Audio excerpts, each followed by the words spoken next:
Good morning, everyone. Welcome to the Wednesday, December 9th. Excuse me, it is not Wednesday, it's Tuesday. Planning Commission meeting. I'll call to order. Roll call, Mayor Brubaker here, Director Panowski. Here. Sam Battle. Tom Aden. Here. Derek Tedrow. Here. Barry Hubbard. Here. Maggie Rivera. Here. At this time, I'll entertain a motion to approve the minutes as distributed from November 12th, 2025. So moved. Moved by Ms. Rivera, second by Mr. Aden. Any further discussion? All in favor, aye. Aye. Opposed, nay. Motion carried. Item 4, there's no miscellaneous correspondence. Item 5, there's no old business. Item 6, there's no new business. We do have one public hearing this morning. It's the City of Elyria, review of the proposed zoning code and recommendation from Planning Commission. The proposed zoning code will result in rezoning of all parcels within the City of Elyria. I will, in a second here, turn it over to Mr. Schoening, our city planner, to introduce our consultant guest. But for all those that are here this morning, he is calling in virtually, and for him to be able to hear your questions, thoughts, and concerns, we need to have our microphones on, as well as that microphone at the desk there. So just keep that in mind if you have a question or a comment. Mr. Schoening? Thank you, Mr. Chair. Through you, we have Nolan with ZoneCo available virtually here through Zoom. He will be providing a brief 10-minute presentation regarding the proposed zoning code. We will follow that with some revisions that the members have been provided with and open it up for questions. So Nolan, if you can hear me, if you could begin your presentation, and if you're able to share your screen as well for the participants in the audience. Thank you. I'll share my screen at this time.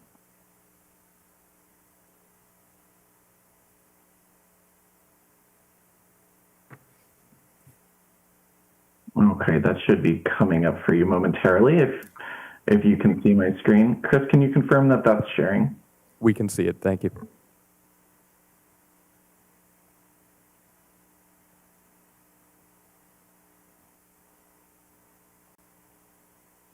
The consultancy ZoneCo.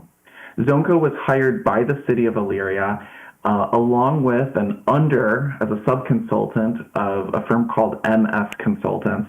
MS Consultants was the prime contractor on this project, and they worked on the first half of this project, which was creating that comprehensive plan. Afterwards, MS hired us to implement that comprehensive plan's objectives into the Planning and Zoning Code, or the updated Planning and Zoning Code. And what we're going to be talking about today is that proposed Planning and Zoning Code, and hopefully get this on roll for adoption. So I'll just provide a quick overview of some of the changes between this proposed Planning and Zoning Code and the former Planning and Zoning Code.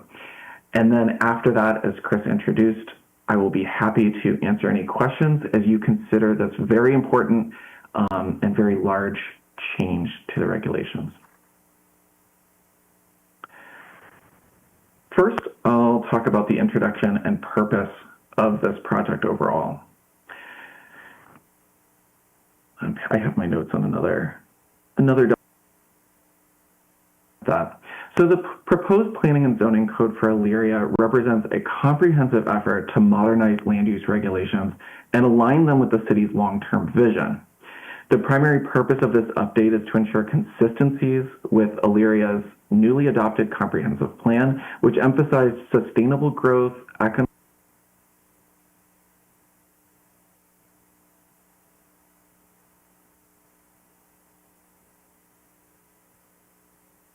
ability and flexibility with the design standards. Additionally, the update aims to enhance clarity and usability by incorporating tables, graphics, and streamlined language throughout the code.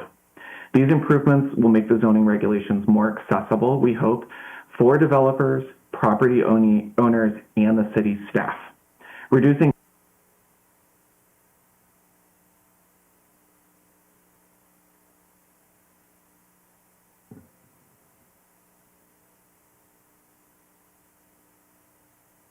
support commercial corridors, protect natural resources, and create an environment in which we can have small businesses thrive. Ultimately, this initiative is about creating a zoning framework that promotes orderly development and encourages investment. I'm going to talk about the map overview. This is something that on this particular presentation is going to be hard for you to see on a lot by lot basis. However, as you have a copy of this document, the first page is the map, and you should be able to zoom in quite far. I tried to print that onto that Adobe document as 300 DPI, so you should be able to.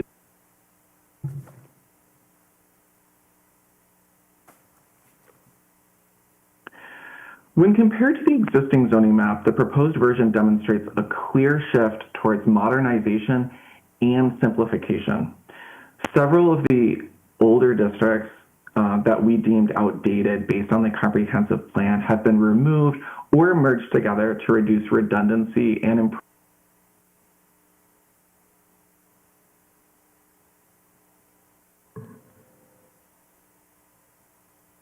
Nolan, if you Yep. can hear me, we are having issues consistently of not hearing you. If you could speak closer to Just your a microphone. moment.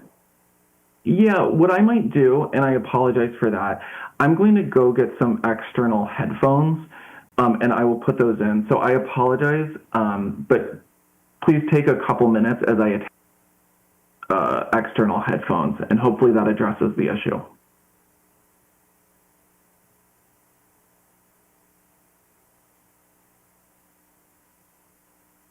Mr. Chair, would you prefer if I would just complete this presentation with a consultant online, or?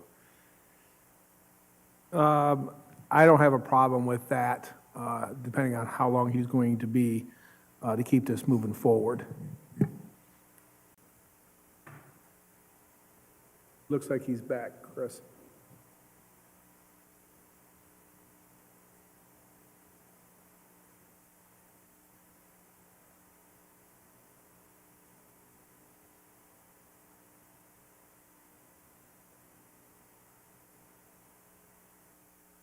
Okay, Chris, what I have done is I've put in some external headphones that include a micro. Nolan, we can hear you now. If you want to proceed with the presentation, me? that'd be okay. Okay, very good. Okay, so I very much apologize that you weren't able to hear all of that. Would you like me to go back and start over, Chris? No, thank you. You can just proceed where you're at. Thank you. Okay.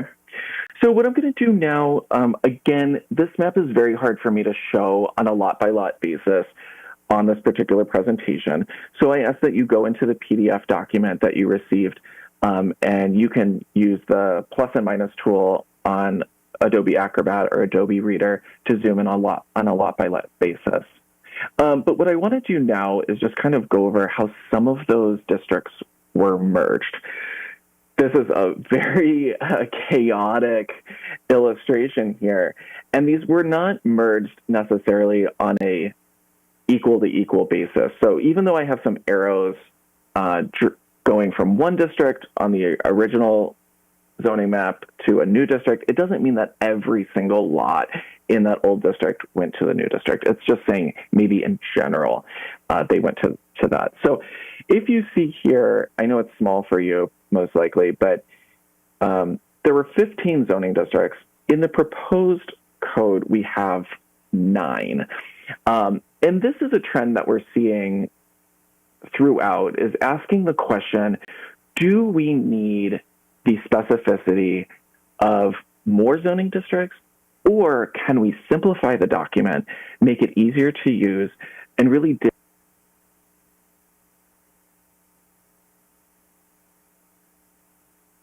Nolan, we are still having issues hearing you. At this time, I'm going to move forward with completing the presentation, as long as that's okay with our chair, just to wrap this up and move forward with our revisions.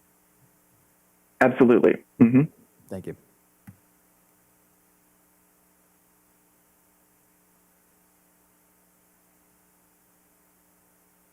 So going through the presentation that our consultant provided, overall, we are reducing our zoning districts from 15 to 9. Purpose of that is to consolidate and to align with our comprehensive plan, as well as to provide better opportunities for growth and opportunity within the city. Moving forward in our presentation here, the key differences include setback requirements have been reduced, minimum lot areas have been reduced as well, just to promote greater development within the city. Additions of tables and graphics have been added for to make the proposed zoning code more user-friendly with people that are laymen in the community to better explain requirements such as setbacks, what that means exactly. Visual representation usually will work a little bit better.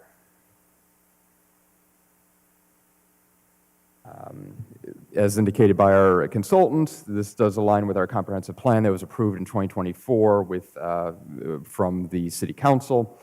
This does encourage economic investment in the community, mixed uses and walkability. Younger generations have a preference for more walkable communities, and to attract younger people in the city would be a goal based on the aging population.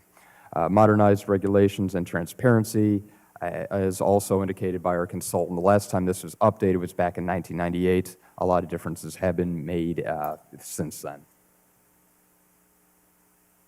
Overall, just a briefing here, Planning Commission public hearing will be held today. Also, this will be provided as strategic planning next Monday, following regular council, and there will be 3 public hearings as of right now with City Council.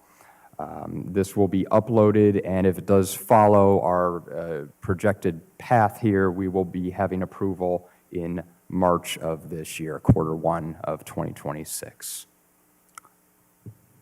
From there, Mr. Chair, if I may have permission to go through some of the revisions that I've provided, all of the Planning Commission members, just to go through that in brief, and then from there, we can go through any comments and questions that may exist. Please. Thank you.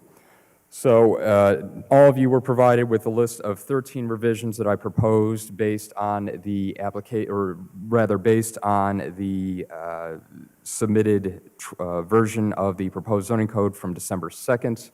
I'm just going to go through these briefly just to have an overview. Our first item here is a revision to the zoning map. As of right now, we are proposing to have corridor, which allows for more flexibility and a significant amount of different uses from residential to businesses in this area. Due to the nature of East Avenue and West Avenue within the city, my proposal here is to revert these zoning districts on the frontages here from 8th Street on the west side of the street, all the way down to Oberlin Road on the west side, and then on the east side from Vic Janovic Road, or Drive rather, all the way to Oberlin Road as well for West Avenue.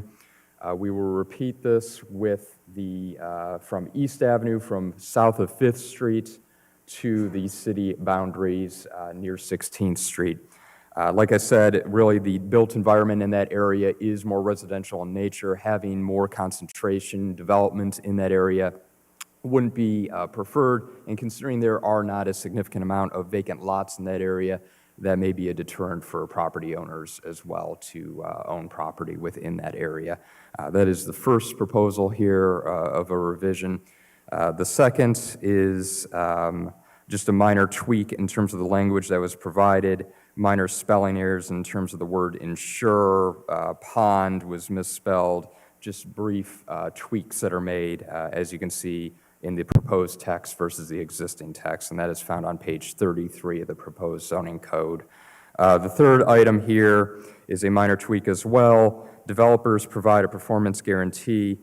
Further transparency was recommended to, if improvements are not completed per the city engineer, including that language just for the point of clarification was recommended as well. Moving along here further, page 67 to page 68, street construction. Just a minor tweak as well in terms of the verbiage that was provided. 26 feet or less is to be indicated for parking on streets per coordination with our city engineer, so that has been clarified. Item number 5 here, section 111506, rear lot lines. Once again, just a clarification of the definition for further transparency for people in the community as well as any developer that we are working with. Corner lots, for the sake of the commission here, currently require 2 front yards. We have moved away from that to be more user-friendly, to allow for greater development within the city. So that's sort of where that comes from. Moving on here to item number 6, section 111506, rules of measurement. That is, once again, clarification of our corner lots and double frontages on pages 86 to 87. And that is reflected as well for side setback, item number 7, section 111506, page 87. Just a clarification that side setback requirements for corner lots will be double the required. For example, if your side setback requirements for the property that you have is 5 feet, it would be 10 feet to ensure that there is line of sight addressed for anyone driving in a vehicle. Moving on here to item number 8, density. Per recent meeting that we had with some developers in the community, we have increased the density requirements for townhomes from 5 units per acre to 8. Similar communities such as Alliance, Ohio, they do have even greater amounts, such as 12 units per acre, but we found the happy medium to go with 8. That is the recommendation that I'm providing today to the commission. Item number 9, residential 2 district. Currently, short-term rentals in the proposed draft are indicated as administrative review. This has been indicated as being conditional across the board. This is just a minor tweak that I'm recommending here as well. Moving on to item number 10, accessory use regulations. This is just a clarification for any accessory uses on properties that they must meet if they are not defined in the zoning code, that they shall be 3 feet from any lot line. Moving on to item number 11 in the document provided to you. This is once again just a clarification of verbiage here for parking spaces shall not be within 10 feet of any structure and shall not be within the required front yard or side yard of any lot. Item 12 is once again a clarification of the dumpster requirements of the property distance from property lines due to concerns of noise, or not noise, but rather odor, smells. We are recommending a further distance from the property lines as opposed to the 3-foot requirement. We were increasing this to 6 feet, but allowing flexibility in the side or rear yard. Currently, they are only permitted in the rear yard for dumpsters. The final item here is just a minor tweak to our chapter 165, section 165.28. Currently, the city planner position is not listed. We are recommending, of course, adding that to ensure compliance with the zoning code that is being recommended for approval. If you have any further questions, I am available for comment. Thank you. Thank you, Mr. Schoening. Before we get to questions, Engineer Schneider, comments? No additional comments. Fire Marshal Gall? Our department has no comments. All right, this time I'll open it up to questions from the commission.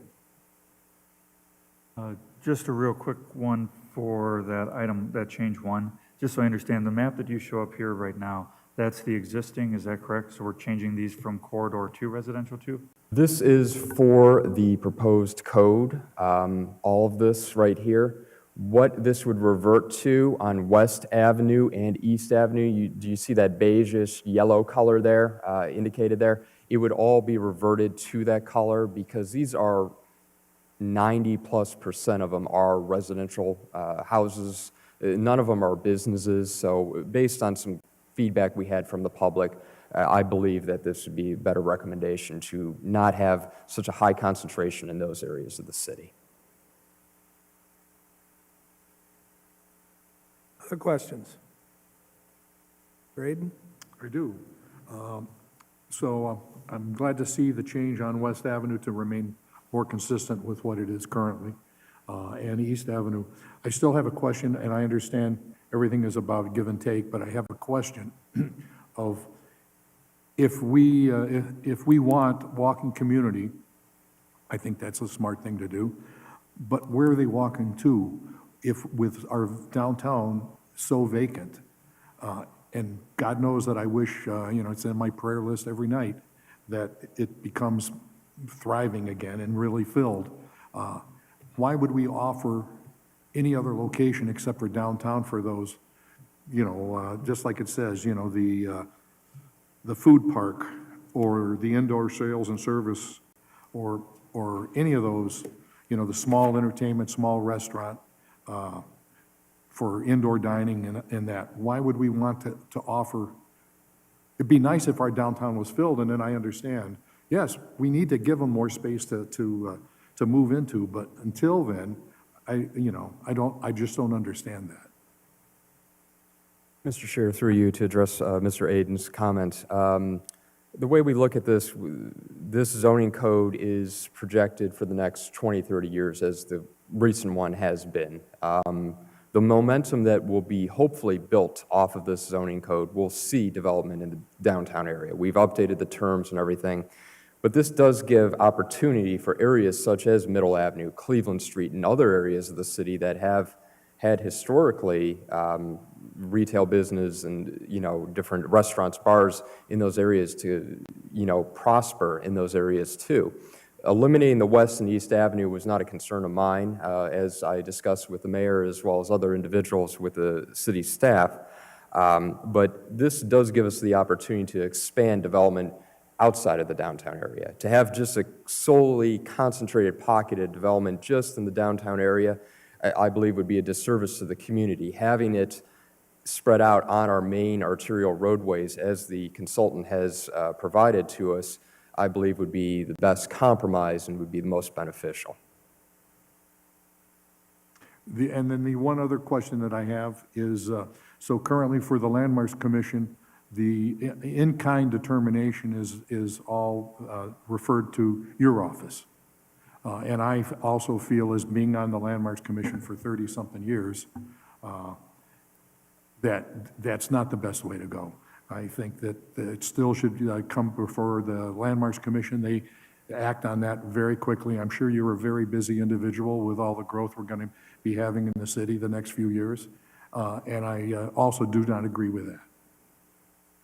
And there might be other things, but to really go through this 270 pages in a weekend, it's way more than this old guy can do and comprehend anything. So just being honest with you.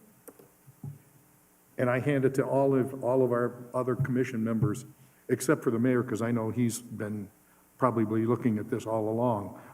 If you guys did it, I got to stand up and applaud you. Thank you, Mr. Aden. Any further comments, Ms. Schoening? In terms of the in-kind issue addressed by Mr. Aden, based on for the sake of efficiency and the method in which we are approaching this proposed zoning code, we did find it best practice to allow that the zoning administrator does review these items. That does not say that Landmarks does not have an opportunity to provide comments on them, as it may be determined that the item may not be determined to be in-kind or existing, and therefore it would still be referred to Landmarks Commission. They still would have a function of this now.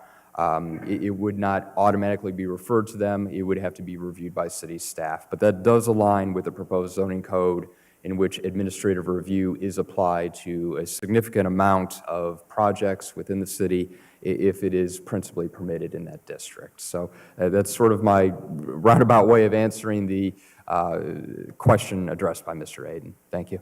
Thank you. Any other questions from the commission? I still have one more comment, if I may. So in-kind is through the training that we've had from the Ohio Historic Center. So we'll just talk about roofing because that comes up a lot. So if you have a 3-tab shingle, which is really being sort of obsolete as the years go by. But if you currently have it, but you can still purchase it.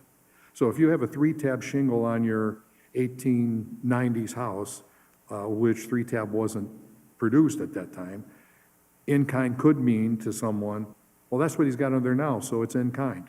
So that would be an in-kind application. But that wasn't what was on there originally.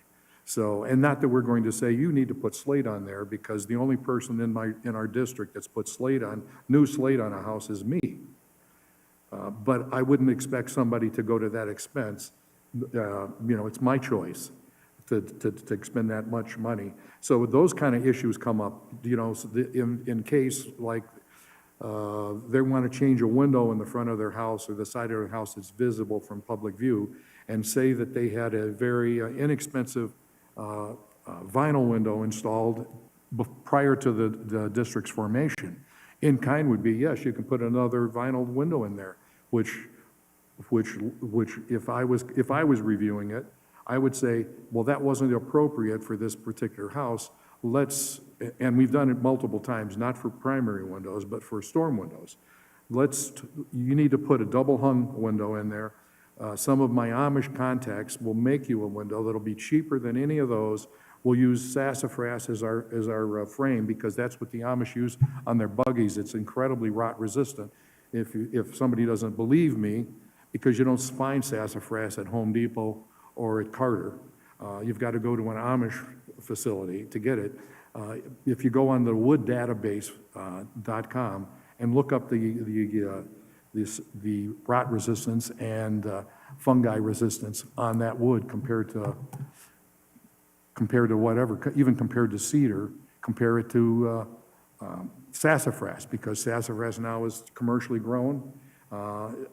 It's about as good as white oak, but white oak's very, very expensive compared to sassafras, and it's also about 3 times heavier. So you'd have to change your weights and do all that other kind of thing. So that, again, would not be an in-kind application, in my point of view. Thank you. Thank you. Are there any comments from the audience? Mr. Byrd? Jump to the microphone and state your name and address for the record, please.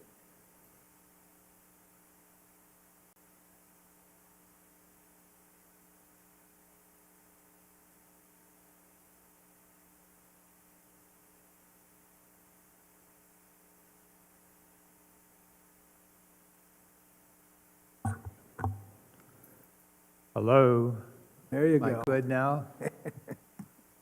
Never can tell with these. Bill Byrd, 235 Eastern Heights Boulevard, Elyria. I'm here as the current chair of Elyria Landmarks Commission, and I would like to address the issue of the in-kind, which Mr. Aden has been talking about. I believe in your packet, you received a letter from me relevant to a motion, and I'm not going to reiterate all that. I'm sure that you can read. I hope that you do take time to read that. Beginning at the end of September,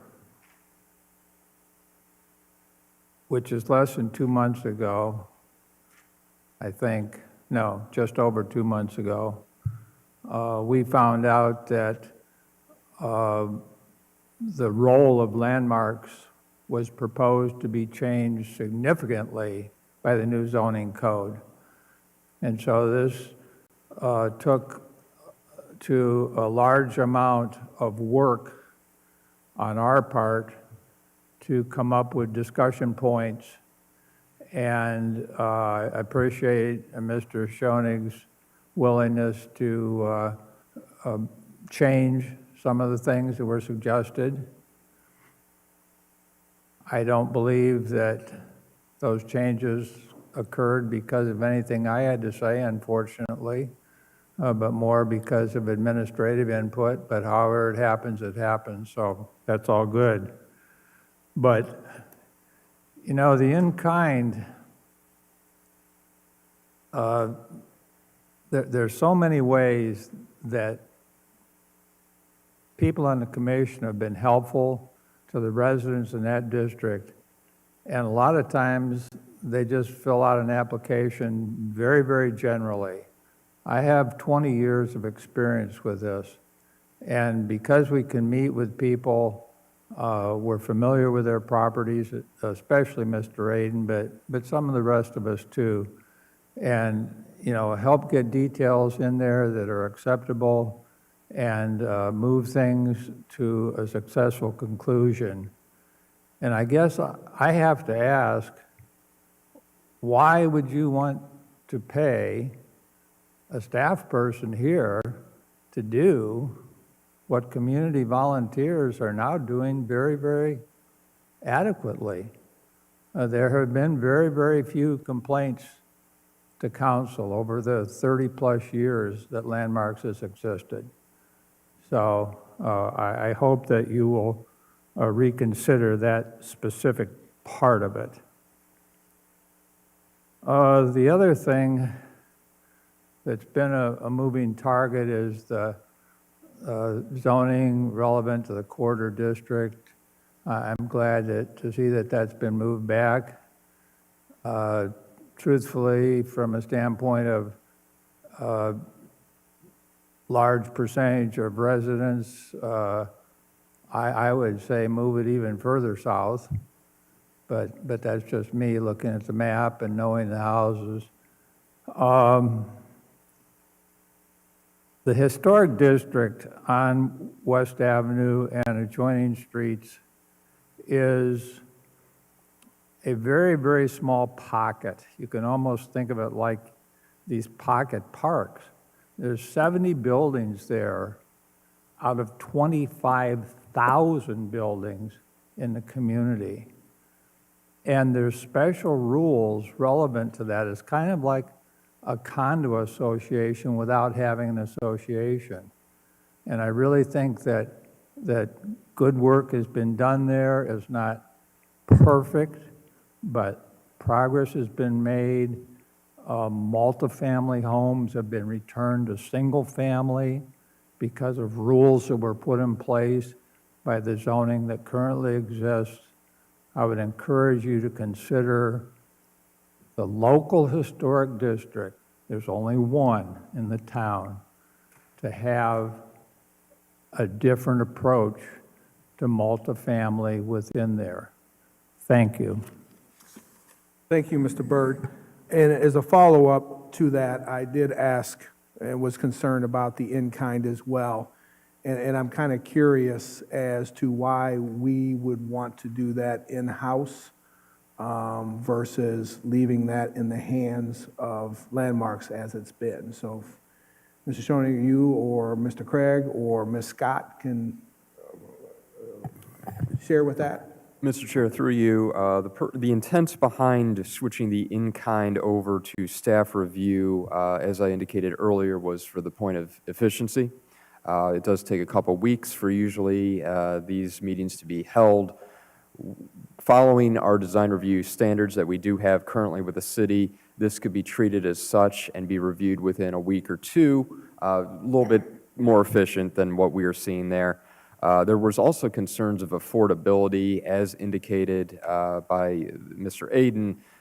Some individuals have been requested to have certain materials for their roofing.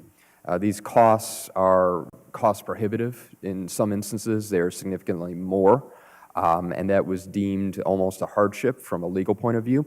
But if outside of that, though, that's sort of where this stemmed from, was for the point of efficiency, as well as due to hardships that residents in that area may be subjected to due to the requirements of having, for example, slate shingles, which are maybe double or three. I don't have a number in front of me right now, but you understand what I'm trying to say with that.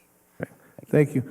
And Ms. Scott, I'm going to put you on the microscope here as being one that's been involved from your office, at least, standpoint, as you take the intake of these. Have we received complaints or concerns about the length? We'll start with the length of time that it takes to get things processed.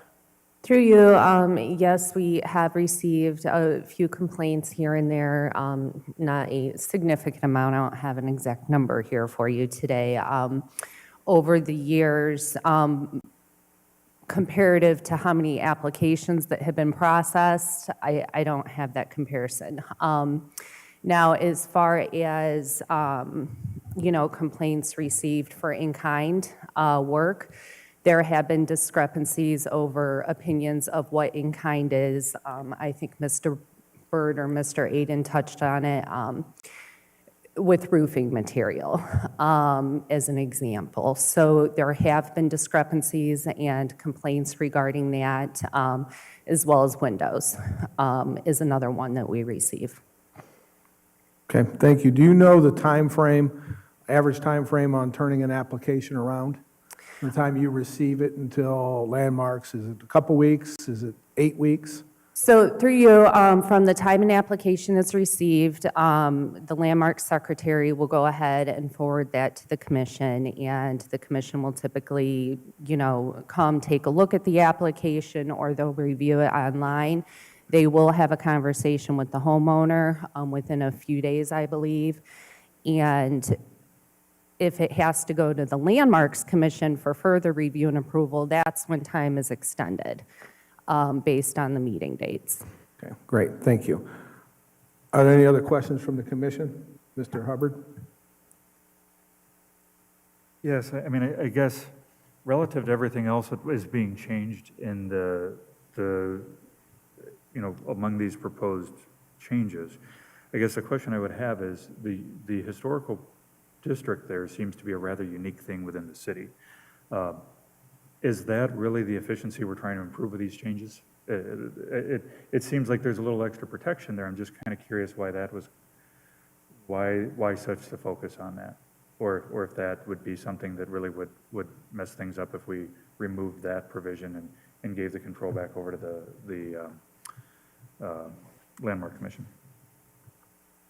Mr. Chair, through you, the intent behind this, not only, like I said, was efficiency, but also in terms of allowing for a more clear set of rules, one point of contact, if you will, to distill this. Now, this still can be referred to landmarks if it is deemed by the zoning administrator that it does not meet the requirements of in-kind or existing material. It could still be referred to the Landmarks Commission. So they have not been completely eliminated from this process at all. What this does is give a clear or a cleaner look at it from our perspective of allowing it to be distilled through the zoning administrator. Staff can have a review of it, and from there they can make a determination of whether it meets the in-kind requirements or it needs to be distributed to the Landmarks Commission for their review.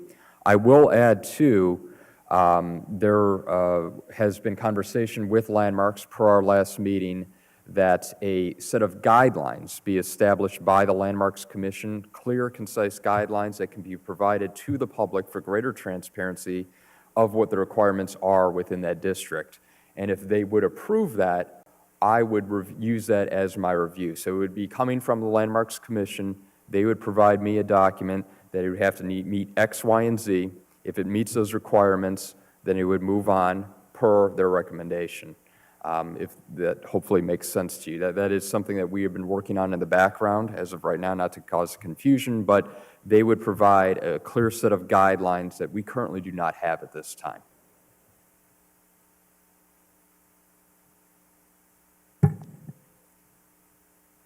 At this juncture, I'm not so sure that handing this off at this point to our planner without a little bit more thought on these guidelines, because we can always go back and adjust this zoning code, provided we work through some of the things, but without having these guidelines that you're speaking to and taking this out of the hands, I'm not sure that that's where we want to go with it at this juncture, in my opinion.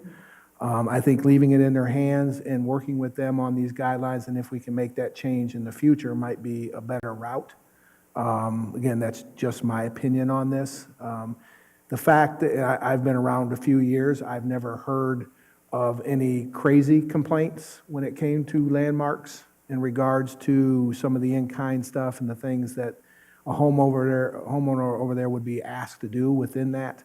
But I think creating those guidelines, but I think those guidelines got to come from landmarks. And I think the opportunity to create those before we move to just handing it off to the planner might be in our best interest. Again, my opinion. Thoughts from the commission? Yeah, Mr. Mayor, I just want to second that, and also I'd be curious to see, with any of these reports, if there's anything that could be done or what work is being done to collaborate between the two in terms of increasing the operational efficiency for anything going forward. So just for the rest of the commission members, Landmarks meets twice a month from April through October. We've had, in fact, it was just a couple months ago for 346 4th Street. We had 3 meetings. We had the meeting, we did it. I think some of us thought we were just canceling the one meeting and making it the week later, but we had 3 meetings that month because we had another individual who didn't show up. So it was an automatic denial. And the in-kind, so our secretary, if she calls someone, usually it's Bill or myself, and says, this might be in kind, this person thinks it's in kind. So I try to get it taken care of in 2 or 3 days. The only reason it would take longer is so we had one this year again at 428 West Avenue. The lady said that it was this, and I said, well, you've got it, your roofer's gonna do your roof. Okay, it's a flat roof. Doesn't have to go to Landmark Commission. You're not gonna see it. But what's he gonna do?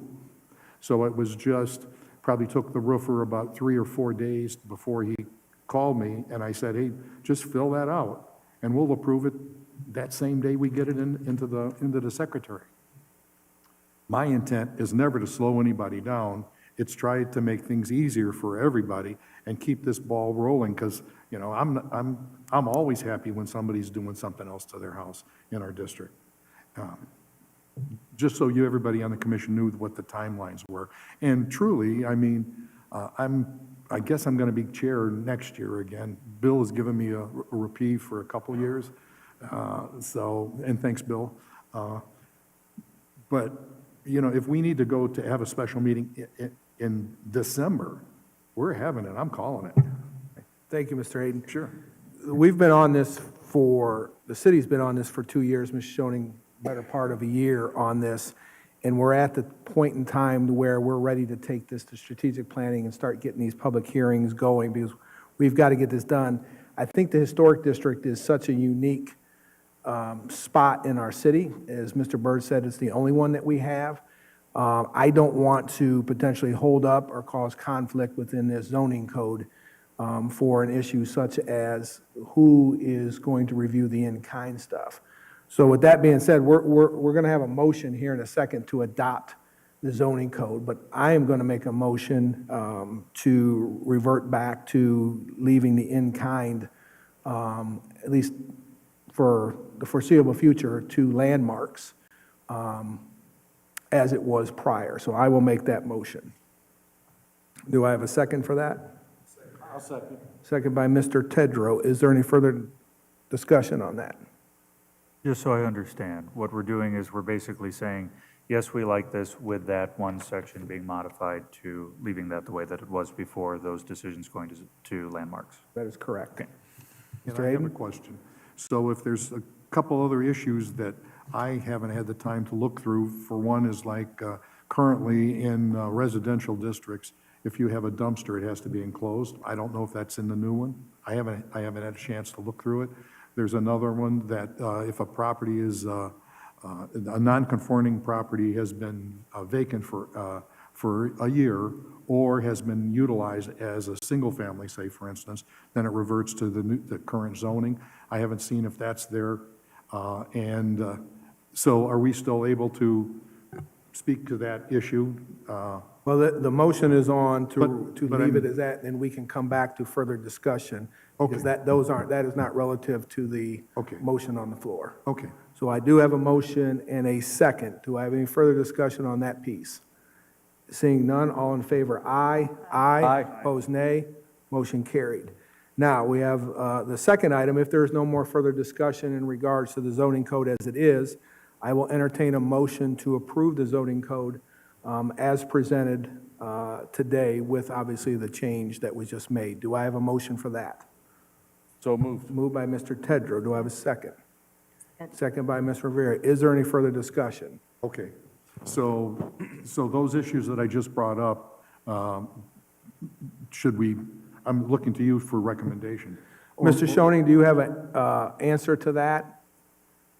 Mr. Chair, through you, looking at our proposed zoning code that we have in front of us, the dumpsters do not refer to a specific district, so therefore, my determination would be if there's a dumpster present on that site, we would refer to the requirements of the dumpsters, follow the rules as indicated during the presentation earlier.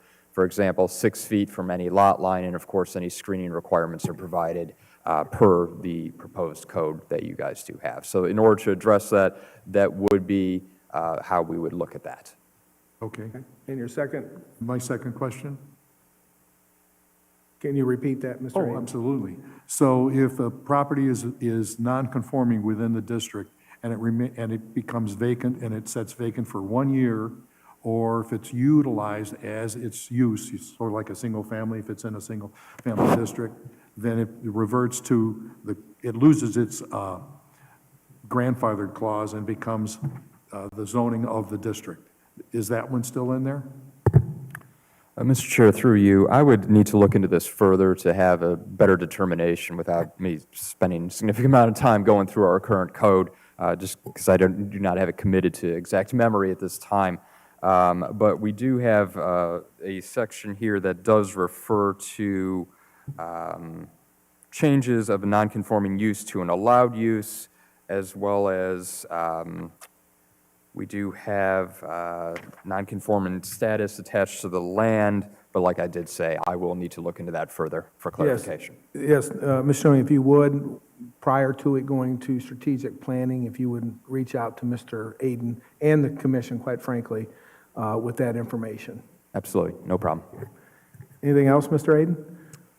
Not currently, so we can still talk about this further down the road. I don't want to be the one that's holding things No, up, you know what I mean? we will vote to, it'll go to strategic planning on the 15th. Mr.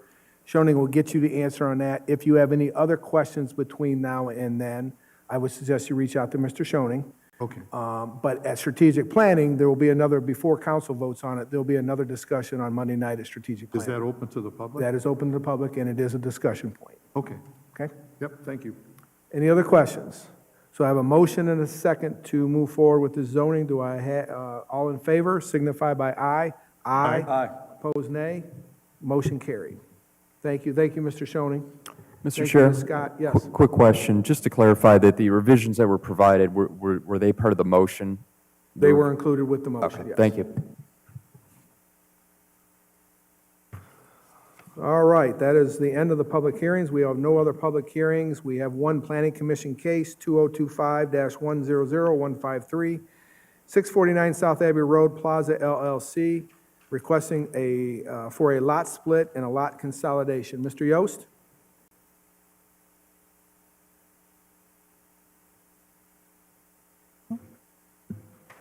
Bob Yost, 260 South Logan. What we're requesting is, you know where Number One Kitchens is, Marco's Pizza, that whole strip center. Somehow in 1988, when we built all this, there were multiple different lots, maybe 9, 10 of them. There was also a vacation of Eastern Heights Boulevard that we never knew didn't exist on part of the street, if I'm correct, right, Chris? Yeah. And so what we're trying to do is just take and combine and split so that each building has its own piece of property. So there's a piece of property south of Marco's that's vacant. It would be a parcel. Where Marco's is would be a parcel. And then where the Number One Kitchens building would be, or unit would be, that would be a separate parcel. So it takes 9 or 10 pieces, combines them into 3, and all 3 face Abbey Road. Great, thank you. Mr. Schoening? Thank you, Mr. Chair. Through you, this application was submitted to us previously back in July of this year. Mr. Yost did correct his deed. The deed was incorrect. It did not indicate the correct ordinance pertaining to the vacating of the land. That has been cleared up. The county auditor has cleared it up on their end as well. So as indicated by the applicant, the intent is to consolidate and to split, 2 splits, which would result in 3, which would be considered a minor subdivision per, if the consolidation is completed prior, it would be split to 3 parcels, which would be considered a minor subdivision. This was routed to our city engineer for comments.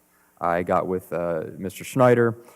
We did get from the applicants clarification of the access. There were concerns due to it being a one-way in, one-way out parking lot, that access is granted if the property owners do change in the future. The applicant has provided a draft document that is Exhibit G on page 18 of your staff report. Also, the concerns of the easement for utilities was provided. A boundary description was provided by the applicant as well for clarification. That way, the engineering department can access any utilities on the site. Overall recommendation of approval contingent on approval from the county.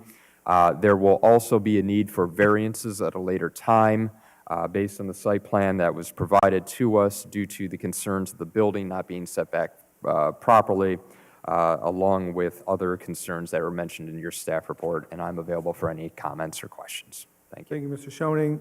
Engineer Schneider, any comments? The only additional comment I believe Mr. Schoening might have missed was the stormwater. The commission understands that impervious area of a site, we have a stormwater calculation fee that we assess to all properties, so we would just need to know what those are for both lots. Great, thank you. Any comments, Assistant Chief Gall? No additional comment. Okay, any questions from the commission? Seeing none, I will entertain a motion to approve Planning Commission Case 2025-100-153, 649 South Abbey Road Plaza LLC, request for a lot split and lot consolidation. And the motion will include, provided all things with the county are approved as well. Do I have a motion? So moved. Moved by Mr. Aden, Second. second by Mr. Tedrow. Any further discussion? All in favor, aye. Aye. Opposed, nay. Motion carried. Item number 9, thank you, Mr. Yost. Thank you. Item number 9 on the agenda, design review applications. Those were all submitted and approved by city staff. Are there any questions on those? Staff and commission reports, there are none, but at your desk this afternoon, Mr. Schoening provided the Planning Commission deadlines and meeting dates for 2026, so please take note of that. No further business before the commission. I'll entertain a motion to adjourn. So moved. Moved by Mr. Aden, second by Mr. Hubbard. Any further discussion? All in favor of adjournment? Aye. Aye. Opposed, nay. Motion carried. Please make sure you stick around to sign the committee report, please. Thank you, and have a good day. Goodbye.